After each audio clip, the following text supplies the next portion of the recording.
Hi there, I care and you matter. I'm Shannon, and today we'll be talking about productivity. Specifically, we're going to be talking about the 3 different types of timers that I use to time box my own time in different ways for different purposes.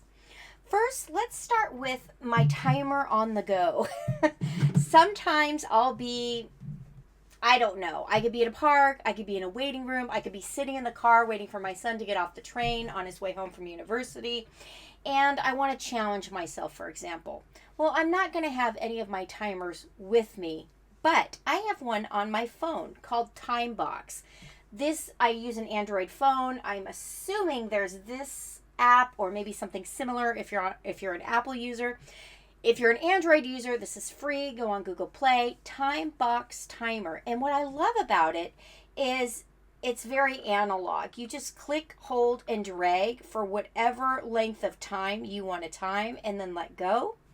And then the timer automatically starts. I love that it's visual because you can also see the time tick by with the little red. It slowly, the time goes away.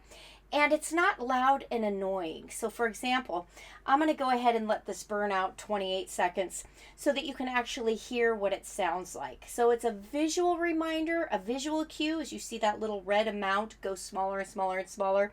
And then when the time is up, it's a very discreet, not too loud, not jarring sound. Again, I like having something like this on my phone because even if I'm just sitting in my living room and I decide, I want to see if I can get 10 ideas within 10 minutes. There you go. It's a great way for me to just challenge myself. And then it can restart or you can change the time to whatever you want. So Timebox Timer, love that app, and it certainly doesn't hurt that it's free. Another type of timer that I use is a gravity timer. Now, truth be told, I call this a timer dice, and I know that's incorrect because dice is the plural for die, so this is a timer die. But if you're looking for this online or on Amazon, it's called a gravity timer. And that's because to use the timer, you just turn it to whichever time you want to use so that it's facing up. So now you can see the red light blinking. This would be set for 15 minutes. And you can see on the side, there's also a little LCD screen that counts down for you. Now, when and why do I use this gravity timer? I have a little electric fireplace in my office, my little closet where I work. And for the vast majority of the time, the 9 months out of the year that it's really cold here in the Pacific Northwest, I like to have my little fireplace on. Problem is, I can often get into flow and really focused in my work, and I can forget that fireplace is on, and well, that's because I'm cold and I like to be cozy and warm. But that racks up the electric bill. So what I do is I take my timer die, and this I have a set of 2. I set this die for 10 minutes. I leave my fireplace on for 10 minutes. Then when this goes off, it's very easy for me to remember, okay, got to turn the fireplace off. And that way I'm warm and cozy, but I also don't rack up a giant electric bill.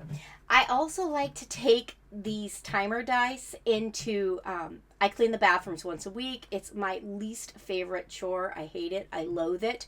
And sometimes I listen to podcasts while I do that. Other times I take my timer die and I try and get each bathroom done in 20 minutes. So I try and play beat the clock.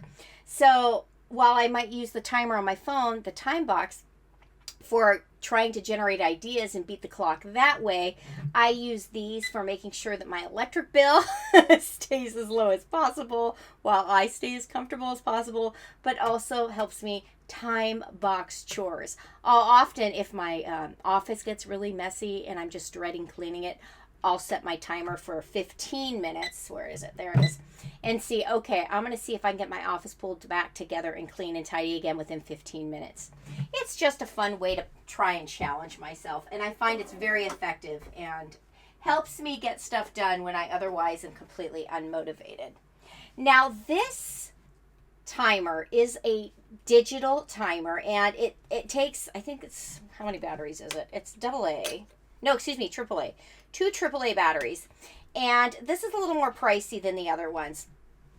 The timer on my phone was free. The timer dice, I think I got 2 for about, I don't know, $17. This one was about $18 just for one. But this timer is solely for my writing sprints. I work as a professional writer for a nonprofit organization. I work part-time, so that's all I do, a lot of writing. And then I also do a lot of writing on my own. I'm working on a book that should be coming out here by the end of the year. Really excited about that. But sometimes, even though I am a writer, I don't always feel like sitting down and writing, but I still have to do the stuff. I still have to do it. And so what I do is I do writing sprints of 25 minutes. And then when the timer goes off, I get up and do something else. So in other words, even if I don't feel like writing, all I have to do is 25 minutes. I force myself to do that. And then usually by the end of 25 minutes, I have enough momentum and flow going that I want to keep going. But at least at the end of 25 minutes, I stop, stretch my legs, I go get a drink of water, so on and so forth. So how does this work? Well, it's similar to the timer on the phone. You just scroll using this little knob on the front to whatever amount of time you want. It goes up to 60 minutes. Like I said, my timer, or my amount, is always a 25-minute sprint. But for the purposes of this, we'll go down to 1 minute so that hopefully you can see what it sounds like. And then to start the timer, you just press the button here to the right of the knob. Now this also, you can see it's a color LCD or digital screen. It shows the red gets smaller and smaller and smaller, so that while you're working, you also have that visual countdown, that visual cue of the time ticking by. But if you're not staring at the timer and you get really focused in on whatever you're working on, it will have an audible timer to let you know, hey, heads up, time's up. And I'm going to go ahead and let this burn out. We're at 24 seconds so that you can actually hear what it sounds like. And the way you stop that is you press the button to the right again, and that just restarts the clock. And it remembers what your last time was set at. So here we are at 10 seconds. And I will be quiet so that you can hear what the timer sounds like.